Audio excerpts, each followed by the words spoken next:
Javier García, miembro del Comité Político del Partido de la Liberación Dominicana, coordinador nacional de campaña del Partido de la Liberación Dominicana, está con nosotros. Bienvenido, Francisco, ¿cómo estamos? Caramba. Un buen tiempo que no veníamos. Pero eso de coordinador como que no es jefe de campaña. Así es. Y eso de que coordinador, al igual que el director de la policía, jefe de la policía. Buenos días a este staff. Es un centro trujillista lo de jefe. Buenos días al equipo que trabaja aquí. Buenos días a los amables televidentes. Contento como siempre de estar aquí. Me invitan poco, pero yo me la busco para venir aquí. Que hay que reiterar, como siempre decimos, que ahora que vamos a cumplir 11 años, que quien nos dio la idea del nombre del programa fue Francisco Javier. Sí, porque el programa iba a tener otro nombre. Él dijo: el derecho de autor está esperando el cheque y no ha llegado ninguno. Que le manden algo. Te damos mucho cariño a cambio de eso. Bueno, Francisco, empecemos por el partido y empecemos por el candidato.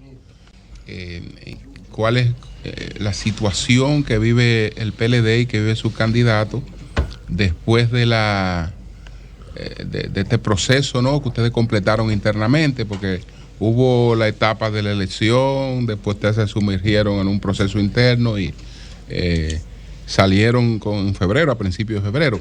¿Cuál es la situación hoy del PLD primero y después de la candidatura de Abel? Bueno, como ustedes saben, después de las elecciones del año 2020, el PLD tenía pendiente varios procesos. Nosotros en el gobierno, cada vez que llegaba una etapa de un congreso en que había que hacer una renovación del comité central y del comité político, siempre lo que hacíamos era que posponíamos. Ampliábamos, pero íbamos posponiendo. La elección de las direcciones provinciales, municipales, de circunscripciones, de distritos, los posponíamos. Hay presidentes que tenían ya 20 años y vivíamos posponiendo. Ahora decidimos que no debíamos posponer porque el partido necesitaba renovarse, porque la base de la fuerza política está en la grandeza que tengan los partidos políticos, y para eso tiene que existir la renovación. Claro. Entonces, lo primero que hicimos, para que entendamos rápidamente, era que esos 1923 comités intermedios que tenían casi 20 años, empezamos un proceso de validación. Validación quiere decir que es un comité intermedio, que es la unidad operativa en el PLD. Tenía 15 comités de base. Vamos, comité de base por comité de base, a ver si de verdad esos miembros existen o no existen. Si un comité de base, que debe tener 16, 17, tiene 8, tiene que completármelo. Y si no me lo completa, se anula y se pasan las personas a otro sitio. Entonces, lo primero fue la validación. Después que terminamos con la validación, dijimos, ahora vamos a crecer, vamos a organizar gente nueva. Y ahí aperturamos el partido. El PLD hoy tiene 1923. Teníamos en el año, cuando salieron del poder, en el año 2019, para la convención del 2019, para escoger candidato, teníamos 1923. Ahora tenemos 2985. Lo que quiere decir que el PLD de hoy es 50% más grande que lo que era en el año 2019, pero con un elemento, es que estos son organismos renovados. Después de eso, entonces, vino la elección del Comité Central y vino, por primera vez en 20 años, la elección del Comité Político. Todos los miembros del Comité Político bajamos. Y entonces se fue una elección al Comité Central uno por uno. Y así fue que salió todo el mundo. Posterior a eso, vinimos entonces al proceso del 16 de octubre. Una consulta que era una especie de primaria y escogimos un candidato a la presidencia. Entonces ahí se nos presentó una disyuntiva. ¿Qué hacemos? ¿Salimos a la calle con el candidato o terminamos el proceso que tenemos pendiente, que es escoger todas las direcciones de los comités intermedios, todas las direcciones provinciales, las municipales, de circunscripción y de distrito? Y decidimos que teníamos que terminar lo del partido primero. Y nos congelamos 105 días de sacrificio. Por eso, del 16 de octubre Abel empieza a salir es prácticamente a final de febrero. Concluimos todo ese proceso y ya estamos en la calle. Ahora, ¿por qué nosotros hicimos eso? Es algo que yo incluso lo decía en estos días. Porque cuando tú analizas todas las elecciones de la época de Trujillo hasta esta fecha, los partidos que han ganado elecciones son los partidos grandes. Los partidos grandes son los que tienen capacidad para ganar elecciones. Los partidos pequeños no tienen capacidad para ganar elecciones. Ay, Dios mío. Y yo, el ejemplo claro, que porque pongo eso con es territorial el proceso. Claro. Entonces, el ejemplo que yo lo pongo es en el PLD que yo lo pongo. El PLD nace en el 73, 1973. Sí. 5 años después, vamos de candidato, pero no con cualquier candidato, con Juan Bo. Pero como éramos un partido pequeño, sacamos 18,000 votos y perdimos el reconocimiento. No importa, vamos de nuevo. Vamos en el 82, sacamos 9%. Vamos en el 86, sacamos 18%. Vamos en el 90. En el 90 decimos, ganamos y no hicieron fraude. O ganamos, no ganamos, que con fraude, no sin fraude. Pero la realidad era que el PLD no tenía estructura en el 90, ni siquiera para colocar los delegados y los suplentes en la mesa. Éramos un partido pequeño. De cuadros. Como resultado de eso, vamos al 94. En el 94 recibimos la sanción porque la gente entendió que no tuvimos capacidad para defender y bajamos a 13. Y en el 96, 23 años después, ganamos las elecciones, pero para ganar, ¿qué tuvimos que hacer? Aliarnos con un partido grande, que era el Partido Reformista. Y tenía el know-how de la mesa. Y Balaguer gobernando. Entonces, yo como que estoy entendiendo el mensaje. Pero los partidos van en escalón. Tú primero llegas aquí, después llegas aquí, después llegas aquí. Un partido cuando es un partido que surge del desprendimiento de otro, ¿eso es un partido pequeño o puede ser un partido grande? Lo que valida un partido son los resultados electorales. Ay, Dios mío. Tú tienes, por ejemplo, el caso del PRM. En el caso del PRM, en poco tiempo.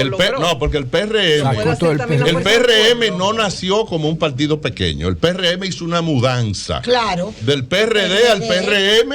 Se llevaron a todo el mundo. Se llevaron al candidato presidencial. 40%. Se llevaron al candidato vicepresidencial y sacaron 26% como partido en el 16. Sí. Y fíjate. Y 38 a nivel general con aliados. 36 con los aliados. Con los aliados. Pero ese 26 que ellos sacan, vamos al 20. Vamos al 20. Yo recuerdo que a mí me visitaban dirigentes del más alto nivel del PRM en el 19. Y yo le decía, ustedes tienen posibilidad en el 20. Y ellos me decían, no, es imposible, porque ustedes son demasiado grandes.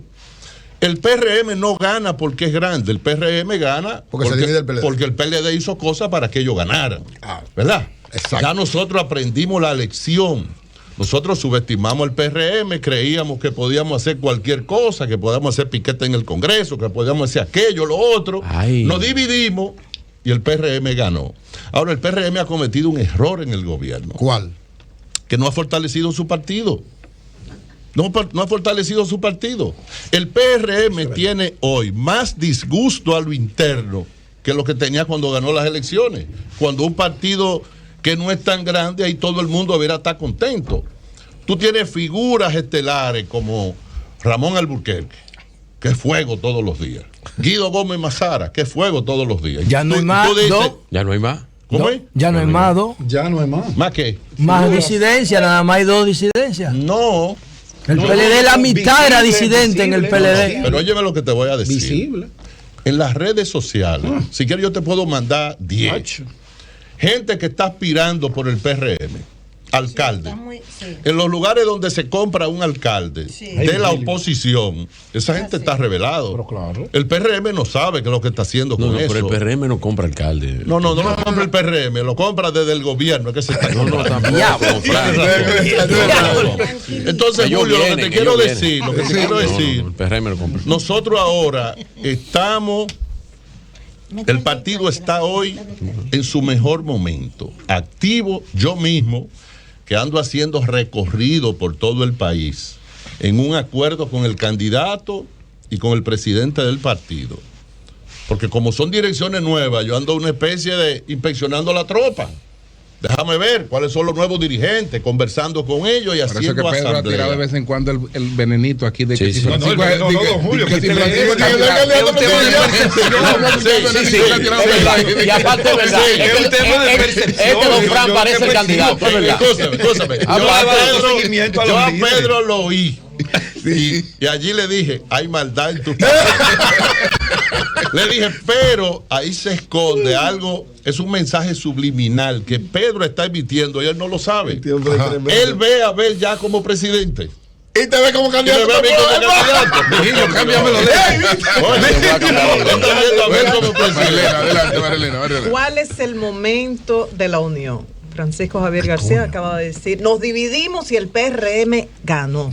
Entonces, ¿cuándo Ya estamos en es el extraordinario. momento para que se una el PLD y el Partido Fuerza del Pueblo? Cada vez que uno le pregunta esto a uno de ustedes, dice, no, este no es el momento y eso. Sin embargo, un político joven analizó algo muy interesante porque me decía, bueno, mientras más tiempo perdamos, más aumenta los nombres de la pizarra, de Virgilio, de la gente que pasa del PLD y Sí, de los Fuerza que del Pueblo compran. al PRM. No hay tiempo que perderme, dijo ese político joven.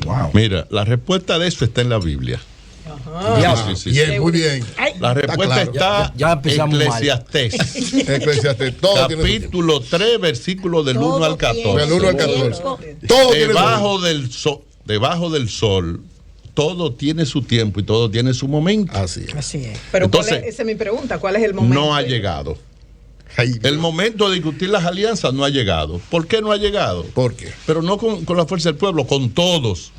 Porque este es el momento en que los partidos tienen que trabajar para fortalecerse, crecer, lanzar sus candidaturas, ¿verdad? Y entonces cuando llegue la época de alianza o no alianza, pero con quien tú te vayas a aliar, vamos a suponer, nosotros lanzamos a Julio en San Cristóbal para senador. Barre. Pero Julio tiene que lanzarse. No es lo mismo Julio hoy que Julio dentro de 8 meses.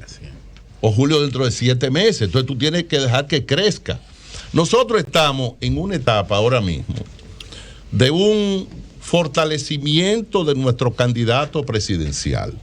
Porque esta primaria esta consulta fue una consulta rápida. El candidato ahora está yendo a la provincia, se pasa el día entero en la provincia, está escuchando a la gente.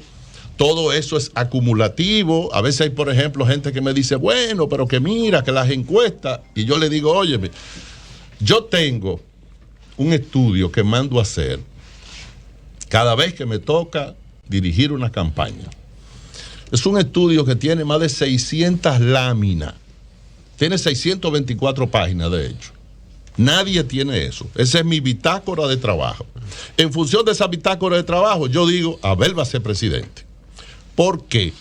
Porque ahí ya yo tengo estudiado todas las variables. Esto no es 8 preguntas, no. Ahí yo tengo todas las variables. Y esas variables yo las conecto con lo que se llama el histórico. Así como yo decía, en el histórico solo ganan elecciones los partidos grandes.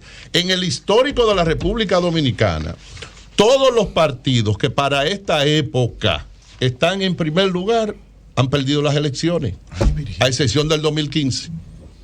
Cada vez que a mí me han entregado una candidatura para dirigir una campaña, 2003, 2007, 2011, estábamos en segundo lugar. ¿Tú sabes cuánto le llevaba? Perdón, 2007 en segundo lugar. 2007. Por debajo de Miguel Vargas. Miguel Vargas llegó a tener 14 puntos por encima de Leonel. A nosotros nos salvó la tormenta Noel. La tormenta Noel que sacó a Miguel Julio Vargas. Ebre, ¿ustedes están de acuerdo con eso? Óyeme, Así que fue sacó la a tormenta Miguel Noel. Vargas de Fue la circulación. tormenta Noel. Y te voy a decir una cosa. Lo voy a revelar por primera vez porque No, se Yo lo no estoy dije. de acuerdo. Mira, No, pero incluso las encuestas Galo. Claro, claro. Fue a partir Mira, de la tormenta de la que recuerdo cómo fue la ahora, situación. pareciendo un paréntesis la luz, que se lo conté a Miguel Vargas, mi amigo. Pero es que fue, señores, Le dije, Miguel, 53 a 40. a 40. ¿Cómo ustedes van a decir que fue Pero bueno? así mismito. Pero así mismito. Ve anotando, José. Ve Oye, anotando, ve anotando. mira, José, para complacer tu curiosidad, Vamos a ver. para esta fecha, ¿tú sabes cuánto le llevaba Hipólito a Danilo? Para Ahí, esta fecha. ahí sí. 28 puntos. Ahí 28 sí. puntos. Ahí sí yo Cuando estoy de Hipólito acuerdo. gana la Lo salvó convención Leonel. del PRD, Claro, por la crisis del 2000. gana 53 a 46. Eso daba un gobierno de unidad entre los dos. Así es. ¿Qué hizo Hipólito? Que mandó a hacer una encuesta. Y en esa encuesta, como él le llevaba tantos puntos a Danilo, dijo, yo no necesito a Miguel Vargas. ¿Verdad? Ajá. Porque esa es la política. Sí. Entonces, Sí. ¿qué pasó, por ejemplo, en el año... Bueno, es José Lalú la respuesta, pero ¿qué pasó en ese momento? Como Miguel Vargas estaba encima de nosotros antes de Noel, Sí. cuando vino la tormenta Noel, yo recuerdo como ahora que fui al Palacio y le dije a Leonel, presidente, prepárese, quítese ese saco, porque usted tiene que lanzarse a la calle, pero con la chaqueta, porque es un problema, aquí hay un problema serio, principalmente en el Cibao Central. Y dije, yo voy a hacer que era donde estaba Sí, abajo realmente. le dije, yo voy a hacer un Todo el anuncio, voy a llamar al gobierno de la mañana, que ustedes estaban ahí, para ver si saco al PRD de las calles. Lo llamé y dije, en virtud de esta situación que estamos atravesando, el PLD anuncia oficialmente que suspende todas sus actividades. A los 5 minutos el PRD la estaba suspendiendo. Y ellos suspendieron y nos dejaron el escenario solo a nosotros. Óyeme eso. ¿Tú entiendes? Claro. Entonces, hoy, para esta fecha, no hay pronóstico. Es más, ¿tú sabes cuánto tenía el PRM y Luis en mayo del 2019, de acuerdo a la encuesta Gallup, que la pueden buscar en Google? Está ahí. Luis tenía 17% y el PRM tenía 22%. Entonces, no importa el dato que haya en una encuesta hoy, porque acuérdate que una encuesta tiene una característica para esta fecha, parte de una premisa falsa. Sí. Cualquier encuesta que tú hagas hoy parte de una premisa falsa. ¿Cuál premisa? La premisa falsa es, si las elecciones fueran hoy, las elecciones no son hoy. Claro. Entonces, una fotografía del momento. Sí, pero la fotografía no proyecta. Doña Consuelo. No, pero muchas fotografías. Consuelo, José. En ese mismo sentido, don Fran, usted mencionaba, y yo vi un video en las redes sociales. Puede decirme Fran, porque sí, no tiene sentido que los mayores le digan a los menores. Adelante. Menos mal que no fue a mí. Usted le iba a coger de verdad. Yo vi en las redes sociales un video en la cual usted decía sobre ese mismo estudio que usted tiene todo el tiempo. ¿Qué pasa con ese estudio? Usted decía que el PRM estaba en un primer lugar, el PLD en un segundo lugar, ninguno en un tercer lugar y en el cuarto lugar la Fuerza del Pueblo. Entonces yo le pregunto, ¿cómo es ese estudio? ¿Ese es ese mismo que usted mencionaba ahí? No, en mi estudio no es ese. Ah, ok. Eso que yo cité fue una encuesta que hizo el grupo de hoy mismo y Dani Alcántara. Ah, ok. Pero yo no he hecho un estudio con eso. No he hecho un estudio con eso. Por eso, pues no más preguntas, y otra cosa, para que estemos claros, en mi bola de cristal, ya claro, es una metáfora, para que no crean que estoy, claro. En mi bola de cristal yo solo tengo al PLD y a Abel. O sea, porque en política, cuando tú tienes un objetivo, si tú empiezas a mirar para los lados, que el PRM, que la Fuerza del Pueblo, que esto, yo no miro para los lados. Lo de nosotros es concentrarlo en lo de nosotros y concentrarte en tu candidato. Porque la campaña se gana con dos cosas. Con tus aciertos y con los errores del contrario. Pero a los contrarios no hay que ayudarlo, ellos lo cometen solos. Y José. Por eso es que es jefe de campaña. Sí. Hay solamente la preocupación que yo tengo, en el sentido de preocupación entre comillas, es cómo el PLD va por fin a poder presentar la imagen de que no es un partido de corruptos, porque se le hizo esa campaña bestial desde fuera, con los norteamericanos, participación ciudadana, marcha verde, etcétera, etcétera, todo, y de los de adentro. Entonces, ¿cómo ustedes van a lidiar con esa mancha indeleble de Juan Bosch de la corrupción? Mira, la corrupción es un estigma que persigue a todos los políticos y a todos los partidos políticos. En las encuestas de hoy, de hecho, en la que ustedes hacen, hace unos cuantos meses decía que el 57% de la población entiende que este gobierno es corrupto. No Luis, el gobierno. En la de ahora está en 62%. Y fíjate que el presidente en su discurso saca el tema de la corrupción, saca el tema del Ministerio Público Independiente. Hay muchas denuncias de corrupción, no se investigan, no se examinan. De hecho, hay un tema que yo le pedí al presidente que lo enviara a la Procuraduría General de la República. Y veo que hay un caso similar que se ha presentado en Colombia con el presidente Petro, que la esposa de un hijo mayor de él dice que él tiene dinero que no lo obtuvo por las vías correctas. Sí. ¿Qué hizo Petro? Petro le pidió a la Procuraduría General de la República investigue eso. A su hijo. Y yo y a su pregunto, hermano. si en el Congreso Nacional dos partidos de los principales del país, por en el caso del PLD, que hicieron la denuncia con nombre y apellido, han denunciado que hay un grupo de funcionarios del gobierno que están utilizando los fondos públicos para comprar alcaldes y comprar conciencia, ¿cómo es posible que el presidente Abinader guarde silencio? Como que eso no es conmigo. No. Pídale, como usted hubiera pedido hace 2 años, yo le pido al Ministerio Público que investigue eso, no acusándolo, pero sí que lo investigue. ¿Por qué? Porque tan corrupto es el que coge el dinero para su uso personal, provecho personal, el que coge el dinero público para el beneficio de tercero, como el que coge el dinero para utilizarlo para los fines que no le corresponde, como es comprar el apoyo de determinados líderes o alcaldes o directores de distrito o senadores o lo que sea. Sin embargo, el presidente ha guardado silencio. Sin embargo, el presidente Ahora, sacó en el a Fulcar, caso, que era su jefe de campaña, a Fulcar con esa acusación sobre Fulcar. bueno, Fulcar quedó designado en un cargo que no era el que tenía, pero quedó designado. Quedó dentro del pero, tren. pero- Quedó del tren.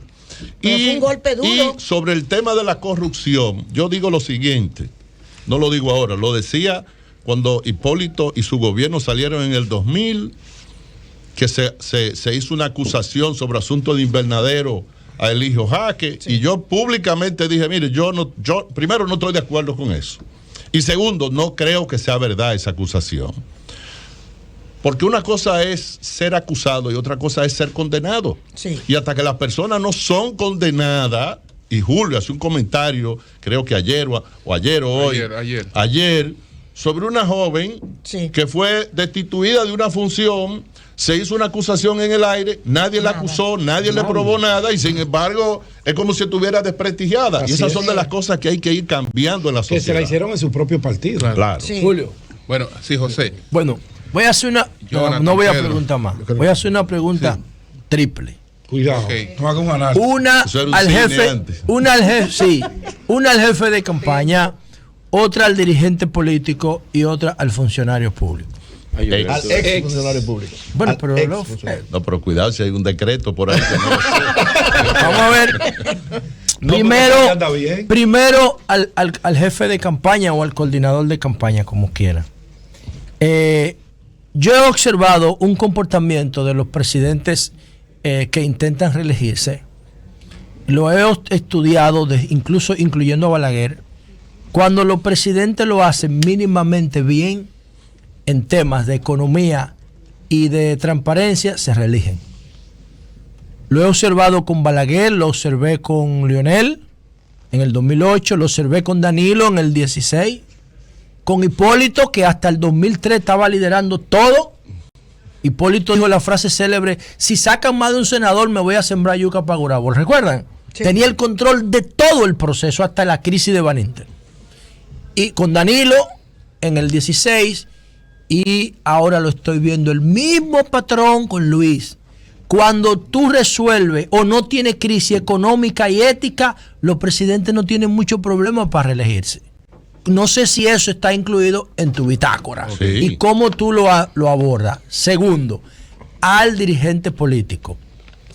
Fran es uno de los tipos más Si quieres, vamos exitosos. por parte, como dijo ya el de. Bueno, pero yo te lo voy a hacer la 3 y Ah, después sí, tú la claro, respondes, por porque favor. después no Ok. te van a dejar estos tigres responder. Claro. Está bien. Ok. Los tigres. Bueno, es que el panel. Ok, ok. Yo hice una sola pregunta. Sí. Está bien. Entonces, ¿Tú no eres Y José? yo también. entonces ¿Tú no eres José? al líder político, Sí. tú has dirigido tantas campañas exitosas. pero tú no promueves ese know-how, ese conocimiento, no haces una conferencia para que los jóvenes aprendan cómo se dirige una campaña, no has escrito un libro, no sales del país, no tienes un canal de YouTube promoviendo eso. ¿En alguna oportunidad tú has pensado hacer de la dirección de campaña un capítulo de enseñanza-aprendizaje para que los políticos que van subiendo... Vamos a dejarle en esa dos. Espérate, falta otra.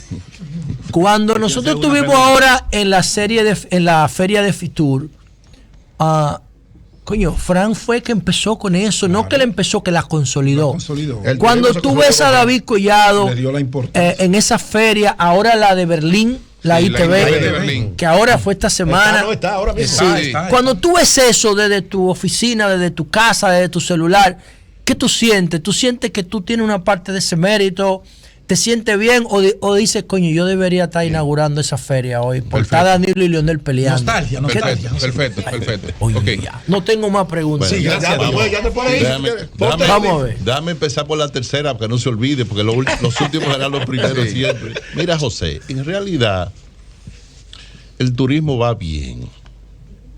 Va bien. Aunque este gobierno... El turismo de este gobierno va bien. El turismo va bien. El turismo va bien. En el mundo el turismo hoy va bien, porque la República Dominicana, a diferencia de otros países, no se está beneficiando de lo que se llama el efecto rebote. El turismo en el 22 tuvo un rebote. En España creció 129%. En Cuba creció más de 350%. En Colombia creció más de 60%. Ahora, ¿por qué? Porque la República Dominicana abrió antes que todo el mundo. Ahora, ¿cuándo abrió? En el gobierno de Danilo. Nosotros, ¿Cómo? Sí, en el gobierno de Danilo. Sí. El turismo abrió. El turismo abrió en la gestión nuestra. Y presentamos a la prensa el protocolo de salud pública con Azonahora en una rueda de prensa. Sí, es cierto. Bueno, fuiste tú que lo presentaste, tú mismo. Sí, yo mismo. Sí, pero abrir es una cosa y crear las condiciones, la vacunación es otra, no es lo mismo, no es un decretazo. La vacunación también escúchame, fue- una La cosa, creación de las condiciones para abrir la economía son otras pero cosas. escúchame, yo no estoy hablando de la evolución en el tiempo, yo estoy hablando de que abrimos ahí. Claro. Porque el problema no es que tú abras o no ¿De abras. qué mes estamos hablando? Adiós, estamos hablando. Lo cerraron en marzo. Junio fue. Duramos 60 Junio días más o menos, sí. Junio, Pero junio, oye, sí. ¿por qué? En la Oye, transición. Vinieron, pero nadie venía. ¿Y cómo va a venir la gente No, si, el pero- mundo estaba en nadie crisis? venía, Pero Y ese escúchame, eufemismo, no. estamos hablando de abrir, no de que la gente venga, porque el problema, si por ejemplo Alemania cerró para salir, ellos cerraron, pero nosotros estábamos listos para recibirlo. Venían poco, la cantidad era prácticamente ínfima, se podía decir que no venía prácticamente nadie, cayó. pero algunos venían, porque se cayó la aviación. Pero lo mismo, estaban abiertos en América Latina. Lo que cambió la condición en América Latina fue la disposición de los gobiernos y los empresarios a abrir la economía, creando la vacunación y las condiciones, no ponerlo en un papel. Pero atiéndeme lo siguiente, ¿por qué ¿Qué tú vas abriendo y que no venga nadie? Atiéndeme, La ¿por qué tú vacuna crees vino que hay por un los rebote chinos. en el 22? La vacuna vino por los chinos. ¿Por qué vino un rebote? En el 22 vino un rebote porque en el 21 muchos países, Cuba estaba cerrada en el 21 y nosotros nos favorecimos de eso, ¿verdad? Ahora nosotros estábamos abiertos en el 21, pero para los fines correspondientes el turismo va bien y el turismo no es un tema de debate político ni de crítica. Cuando hay una crítica que hacer, yo se la hago llegar al ministro, se la hago llegar a cualquiera del gobierno, mire, corrijan eso, pero el turismo va bien. Y cuando veo ese tipo de cosas me siento contento, porque cada uno hace un pequeño aporte y todos los ministros se suben en el lugar donde tú lo dejaste. Cuando llegan 7 millones de turistas, tú dices, yo me subo en los 6,5 millones que Francisco Javier dejó. Y cuando David se vaya, y a lo mejor lo dejen 10, el que llegue va a decir, yo 12. me subo en los 10 que dejó. Ahora, para esta 12? fecha, 15. para esta fecha, nosotros teníamos contemplado estar recibiendo, si no hay pandemia, 10 millones de turistas. Era el plan. Ese era el plan. Era la meta. 10 millones en 10 años, del 12 al 22, en este caso en el 23. Pero eso va bien. Segundo tema. Eso fue Danilo que lo dijo y tú. Sistema ético y económico. Mira, la situación económica impacta más. De hecho, en las encuestas, el tema de la corrupción te aparece con un 4, pero el tema económico te aparece con 46. Y si tú te pones a ver cuál es la situación económica que hay aquí hay una inflación acumulada de 21%. aquí en la República Dominicana. Pero la subsanaron con el aumento de salario de 19. No ha subsanado nada, José, no ha subsanado nada, porque todo el mundo no tiene trabajo y la inflación afecta a todo el mundo. Y la informalidad. Mira, hay un estudio del BID del 2021 y 2022 que dice que en la República Dominicana el 36% de la población está colocando menos alimento en su plato, ¿verdad? Si yo me comía 2 huevos, me estoy comiendo 1. Si yo me comía 3 panes, me estoy comiendo 2. Menos alimento. Que el 25% de la gente está comiendo menos veces al día. Lo que quiere decir que el que comía 3 veces, ese 25, está comiendo 2. Yo lo dije en un lugar en estos días y el público me gritó, 2, 1. Aquí hay gente que está comiendo 1 vez al día. Aquí hay gente que está pasando hambre. Y ese mismo estudio del BID dice que el 30.87% de los dominicanos no ha recobrado el bienestar que tenía antes de la pandemia. Obvio, no le estamos achacando al gobierno ni eso, porque la pandemia no la trajo el gobierno ni cosa parecida, pero esa es la realidad.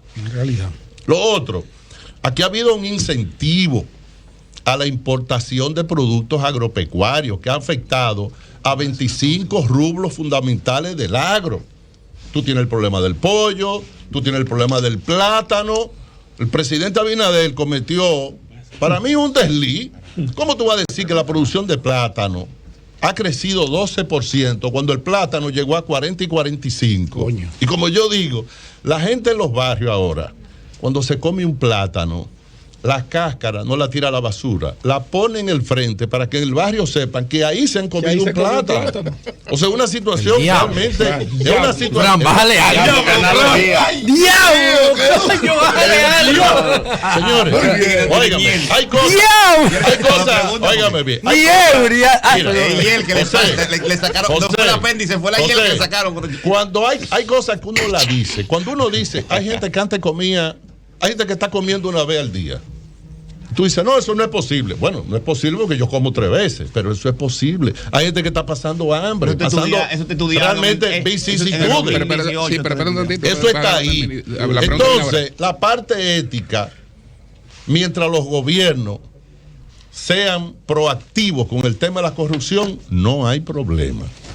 Pero cuando los gobiernos se denuncian temas de la corrupción. Antes, por ejemplo, Alicia hacía un reportaje, ahí va el Ministerio Público. Nuria hacía un reportaje, ahí va el Ministerio Público. ¿Cuál Ministerio Público? ¿Con Jean Alain, miembro del Comité Central? No, el de este gobierno. Sí. Hablando de este gobierno. De este gobierno. En los 2 primeros años. El de este gobierno, con Luis Abinader. Cuando era pero parte de la campaña. Ahora se hace una denuncia de corrupción, que no es una denuncia, es una investigación, con prueba, y nadie actúa. Ya el consultor jurídico del Poder Ejecutivo no da ninguna declaración, antes daba declaración. Entonces han aceptado como bueno y válido todo. Bueno, señores, miren, vamos a hacer una pausa porque